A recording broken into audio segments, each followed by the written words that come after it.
What if Gojo won, but still lost? You see, I've been thinking about a way that Gojo could win the fight, Sukuna could survive, and Kenjaku could enter the final arc as the strongest villain we have ever seen in Jujutsu Kaisen. And for those of you that are already deep into the Jujutsu Kaisen universe, you've probably begun to have similar thoughts of how all these scenarios could go down.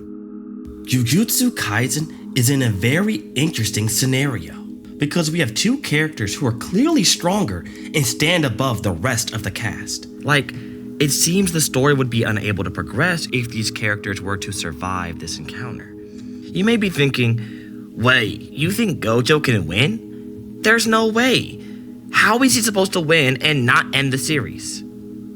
And my question is, why can't he win? As evidence of the story, Gojo is clearly stronger than Sukuna, and unless he gets hoed, then there's no reason he should really lose the fight, besides that the plot needs him to. But in staying with the logic of the verse, Gojo should defeat Sukuna.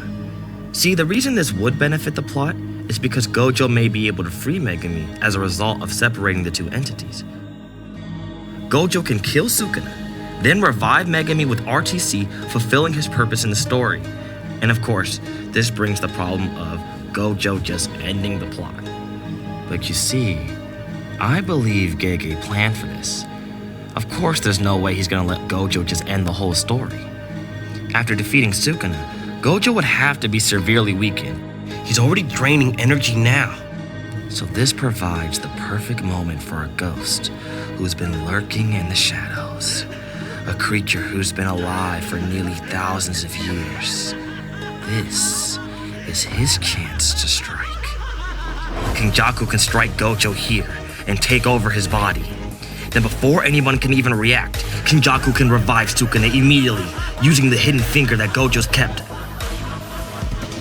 And while he's not dangerous now, Sukuna has an entire corpse left over that he can eat in order to regain his full power. Remember, we've only seen him eat the head. What do you think a full entire corpse body would do to his power? This would be the perfect scenario in order for Kenjaku to achieve his dream of merging the world and ending the Calling Games. With the power of the Six Eyes and Limitless, ending the Calling Games would be simple. I believe this is why Kenjaku waited so long to finish it.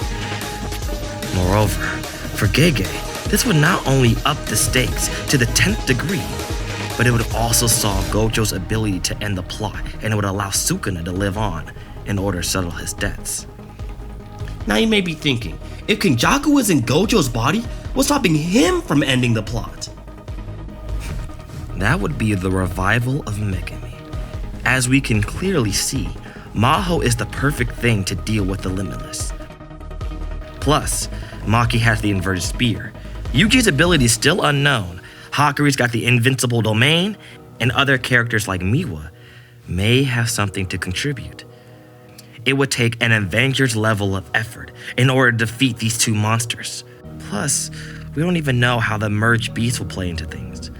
Maybe the heroes can let this monster loose in order to defeat these two behemoths. Plus, why can't this image be Gojo vs. Megumi and Megumi vs. Gojo? The same fight, but two different scenarios. Master versus the lost student, with the second fight being the lost master versus the student. Now you may be wondering, how can Kenjaku get a finger to revive Sukuna? Well, there are many ways for this to happen. Gojo could simply be carrying the finger on him. It would make sense, as killing Megumi, he might need the finger to revive him.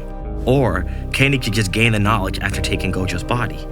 In terms of dealing with these two behemoths, Yuji, Kashimo, and maybe Angel, and other cast members could fight Sukuna. Then Megumi, Yuta, Maki, Hakuri, and others could fight Kenjaku in Gojo's body. This is the most interesting scenario in my opinion, because it allows Gojo to logically win, as the plot has been basically spelling out to us.